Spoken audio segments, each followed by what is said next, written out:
Best-selling mystery writer Elaine Viets doesn't look like the blood and guts type, but after reading, writing, and publishing all kinds of mysteries and mystery series, she knows what she likes. Murder isn't polite, it's ugly, it's nasty, and so, I was eager to get into something that really showed what murder was like.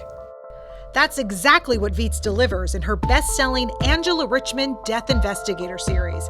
In fact, when Viets started it, she was so intent on getting it right that she took a first-of-its-kind medical legal death investigators course for forensic professionals at St. Louis University. And true to form, the mystery at the center of Viets' newest Angela Richman book, Late for His Own Funeral, was also inspired by real events in Los Angeles. I'm going to change the names, but there was Mr. Brown and his wife, Harriet. They were separated, and Mrs. Brown gets a call that her husband is dead. And he's not only dead, they said that he was dead of a heroin overdose. And she said, well, his driver's license was stolen 3 months ago. Are you sure there's not a mix-up? Nope, we've confirmed it. Your husband is dead.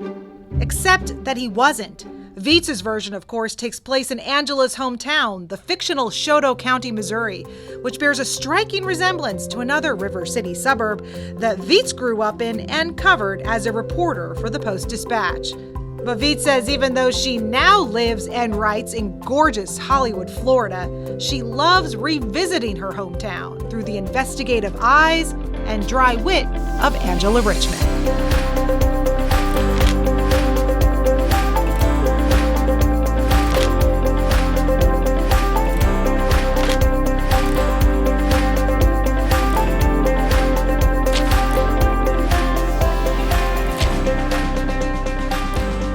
Elaine Viets, hello. Thank you so much for joining us. I'm delighted to be here. Yeah, and you haven't been here in a while, you were 2 saying. 2 years, yeah, COVID kept me away.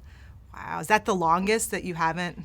It is the longest, and the city looks so good. I'm so glad to be back. So your new book in the series, is this the 7th in the series now, am I right? Seventh in the series, yes. Late for His Own Funeral, yes. Right? So, and we just got the brand new minted copies today. Is that still exciting to get it in your hand? It is. It's like, it's your baby, and it's got perfectly formed fingers and toes, and it looks lovely.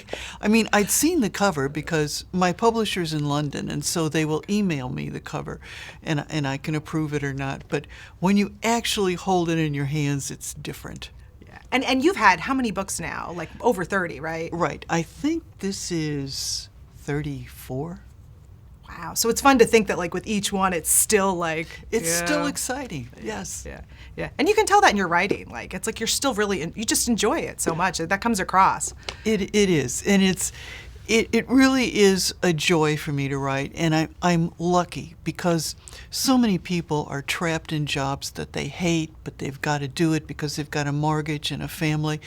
And I have the privilege of making money at something I enjoy. Right, and that continues on, right? That yes. It never gets boring, right? No. Tell us about Angela Richman. I know your fans who are watching know, but if for anyone new. Angela Richman is a death investigator. And a death investigator works for the medical examiner's office.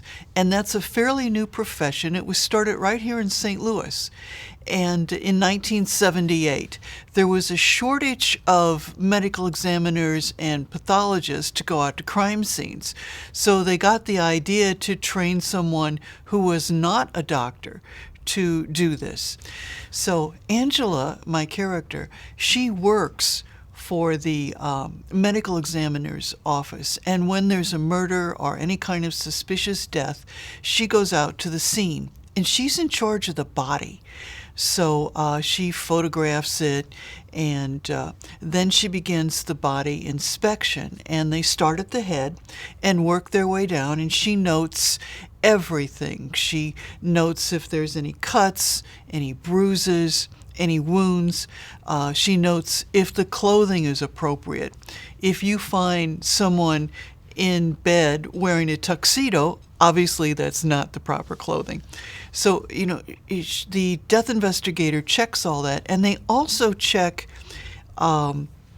for evidence that's going to be destroyed. There was a case in St. Louis of an entire family several years ago who was killed over their dinner. And the mother had been dishing out ice cream. And so when the death investigator showed up, she saw that the ice cream was melting, and she photographed it. And I believe it was Seal Test ice cream. So they bought a pound of Seal Test, and they watched to see how it would melt. And when it reached the same way that the death investigator photographed it, they were able to give a pretty good estimate of time of death. So, it's an amazing profession. So tell me about Late for his own funeral. Okay. I got on this because I read a story way back in 1978, or 1998, and it occurred in Los Angeles. And I'm going to change the names, but there was Mr. Brown and his wife, Harriet. They were separated. They were having relationship problems, and he went to live with his family. And Mrs. Brown gets a call that her husband is dead. And he's not only dead, they said that he was dead of a heroin overdose. And she said, my husband's a former advisor to the president, and he doesn't use drugs. Oh, yes, ma'am, he does. And she said, well, his driver's license was stolen 3 months ago. Are you sure there's not a mix-up? Nope, we've confirmed it. Your husband is dead. Can I see his body? No, we're in the middle of an autopsy. But we've identified it, don't worry. So she thought, okay, maybe he committed suicide, but with heroin? But she plans the funeral, she gets it all going. And the day of the funeral, his sister is driving through the neighborhood when the dead man walks by. And she stops the car and says, what are you doing here? You're supposed to be dead. And obviously he's not. And it was a mix-up. The police identified the dead man by his the stolen driver's license, which you're never supposed to do. And then because of that, it triggered the man's prints, and the whole thing went downhill from there. But I was always fascinated by the concept of someone who shows up at his own funeral. And so that's what this is about. There's a man named Sterling Chaney, and he lives in Choteau County, which is a mythical county sort of based on the richer parts of West County in St. Louis. And so he drives a Porsche, and they find his Porsche, and it's crashed into a wall, and there's, as they said, not enough left of the body to spread on a cracker. So at that point, they say, well, it's his car, it must be him. So they go ahead and they plan for the future now, or for the funeral. Now, he told his widow that he wanted the Promethean Casket. It's $30,000, and it looks like it's solid gold. It's actually polished brass, and the interior is all of this draped, and it's velvet, and the color, I swear, is rumba red. Rumba red. I know, you can't make this stuff up. And it also has an adjustable mattress. So, if you're going through eternity and you're tired of lying on your back, you can raise it up. Now, this is a real casket, and Aretha Franklin and Michael Jackson and a number of rock stars were buried in it. So Sterling wants to be buried like a rock star, and even though his wife disapproves of this wretched excess, she has this gaudy casket covered in roses rolled into this austere Episcopal church. And the people there are shocked. But they're more shocked when Sterling shows up. And he'd been in the Bahamas with a girlfriend. And so he was alive and well and drunk as a skunk, and he's taking selfies of himself with his casket. And Angela has a personal connection to this case. Yes, because she's friends with the widow, actually non-widow now. And so she was there to accompany her because her family was gone. And so Angela has to save the casket because there's now a crime scene. They don't know who's in there. Oh, gosh. They assume it's the She car can't even thief. return it. Right, no. No, so they're stuck. But anyway, Sterling is thrilled that he's alive and well and his wife has followed his last wishes. And he tells everyone he's the man who's late for his own funeral. Except one of the reporters is an investigative reporter. And the reporter finds out that Sterling has made his money in a shady way by exploiting women. And so now Sterling's new car crashes and he's dead for good. And Angela has to find who killed the man who was late for his own funeral and why he died twice. And one of the things that you've done with this series that's so much fun too for fans is that it all goes through the lens of this semi-fictional community called Shoto County. Right. And then in this enclave is Shoto Forest, which Right. bears a striking resemblance to Maybe certain city. Certain city starts with an L. I'm not going to name names. Right.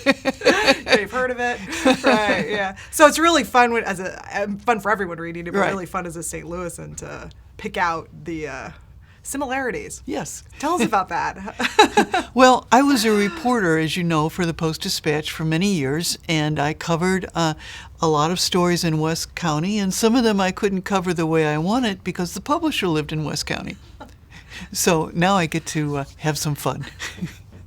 It's so funny to me too, going back to that, and also to the story that first inspired this. And I think the average person just reads that and moves on and says, "Isn't this funny?" and might call it out to someone. But a writer files it away. Oh, yeah. And sees the possibilities. Yes. And as you said, especially a reporter, where you have to be hindered. You can't tell the whole story, and then No, you can't because, people who live in Shoto County hire lawyers, lots and lots of lawyers. Yeah, and this series too gives you such a chance to really explore I hate to use the word class issues, really, but just the hierarchies, I guess, is a better word in a way. We right? don't like to think about it, but America has a very stratified class system. And my father worked for the old Union Electric Company, and he carried a lunchbox to work. And when I started doing stories in West County, they never let me forget it. And I covered a ball, and for that we had to wear a long gown and the whole bit. And so the organizer comes up to me and she says, "Oh, honey, I'm so glad you're here. And we didn't think you'd be comfortable sitting at the dinner table, so we've made a nice table for you in the kitchen where you'll feel better." And I thought, I'll starve before I eat a bite of that food. But yeah, it was very much, they treated me that way. And Angela navigates that throughout the series, and it's fun, and she has humor about it. Right. But it's funny because it's very much a factor. Yes. And how many series have you had now since? This is my fourth. The fourth series. Okay. What's it like? I mean, can you pick a favorite? I know you can't pick a favorite, I guess I should say, but what's it like to have a series and then you finish it? Well, it's you discontinue it for various reasons. My first series was a newspaper series, and it's still in print, but Dell wiped out the entire division, so that was the end of that series. And then I started the Dead End Job series, which is a humorous series set in South Florida, and I enjoyed that series. And I also, at the same time, had a second series running called the Josie Marcus Mystery Shopper series, and that was set in Maplewood. But there comes a time when you run out of things to say. And I don't want somebody looking at a book and going, "Oh, God, is she still writing?" I want them to be excited about it the way I am. And so I ended it. It was time to end it. And the Angela Richman series is a little darker, but it's, I'm older and I look at the world a little different. Is there ever a backlash from fans, or how does that, or are they sometimes, do they understand intrinsically too since they're reading it, or what? Some do. Some would like me to keep the Dead End Job series going forever. Others want me to keep the Josie Marcus. And, I try to explain the Josie Marcus series wasn't my idea. The publisher asked me to do that. And so I did, but it was about a woman and her young daughter. And I don't have children. And, it was hard for me. And so I eventually had to stop it. Yeah, and that was, I guess, what's called a cozy mystery series, which I'd never heard of that before. But that was, I could see the appeal of it. Tell us what that is. Cozy mysteries are for people who like mysteries, but they don't want any blood and guts. And so the crime is committed off scene. You never see the blood. You never use four-letter words. So it's a very polite murder. It's kind of like Agatha Christie. And, I was tired of polite murders. I mean, murder isn't polite. It's ugly. It's nasty. And so, I was eager to get into something that really showed what murder was like. Looking back on your body of work, and that you still much more ahead of you too, how does the Angela Richman series fit into that? I guess, is it sort of the embodiment of all of that experience and what you're looking forward to going forward? Well, it's the embodiment of what I am now. I mean, my books change, I change, but for now, I like this, and I like doing the detailed forensic work. You've said in other interviews that Angela Richman is sort of like your alter ego in a lot of ways. Except my husband's alive and well, thank you. That's right, but he better watch it, right? No, when people ask him, he says he's the safest man in South Florida. That's true. You could tell him exactly how it would happen, right? Right. He did get kind of creeped out the first time he read that she talked about her dead husband. How does she square with you? How are you guys so similar? Well, she has my sense of humor, and she likes working with her police partners. When I was a reporter, I liked working with the photographers. They were smart, they were funny, they knew things. And so a lot of the cops are kind of based on them. And so it's kind of a work relationship, but it's one that I was very comfortable with and enjoyed. That's true, because no one asks the photographers. No. But they see everything. They do. And if you make one angry, particularly when I did TV, you never tick off the photographer. I think that's so neat, right? That you're able to sort of live this life through Angela. Where is she in all of this process then? Is she right there? Are you writing as Angela? Or, I mean, I often wonder that, like... Well, the thing with Angela is that, I used to have an uncle who had mental problems, and they locked him up in what in those days was called Arsenal Street.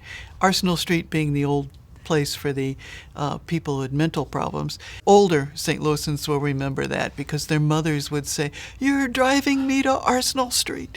But anyway, he was there, and the poor guy heard voices. And so, I hear voices too, but no one locks me up because I write it down. And so Angela's kind of there telling me her story.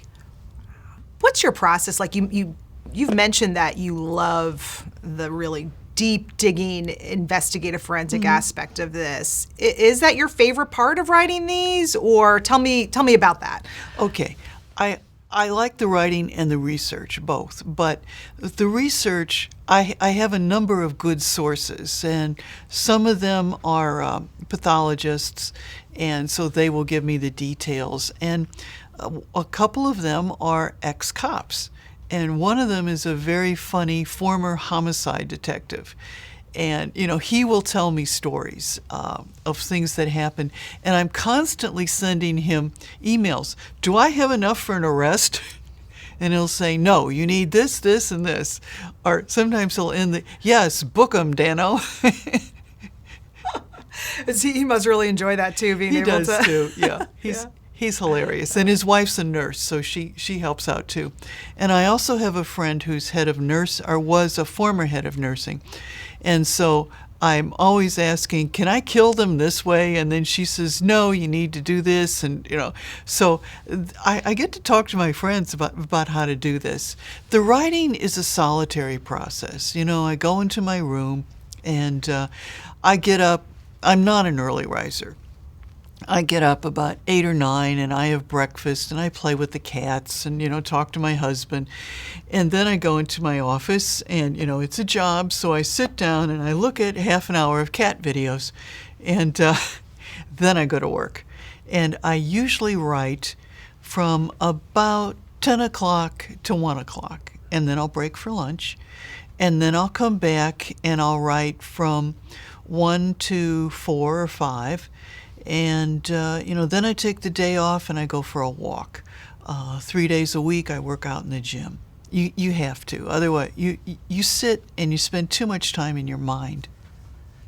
Yeah, it's funny. Whenever I talk to a writer who's a former reporter, they all say that it's the work ethic.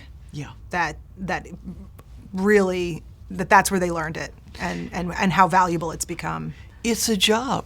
It's not...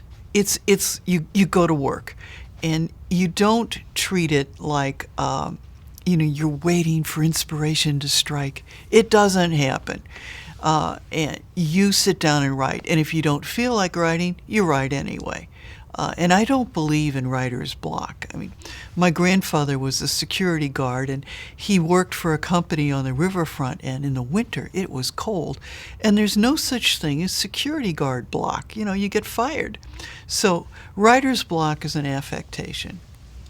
One of the things I've noticed, too, in reading a lot of your past interviews and senior interviews is just the aspect of being a mystery writer. Yes. And what a wonderful community that is. They are terrific. Back in 2007, I had a series of strokes.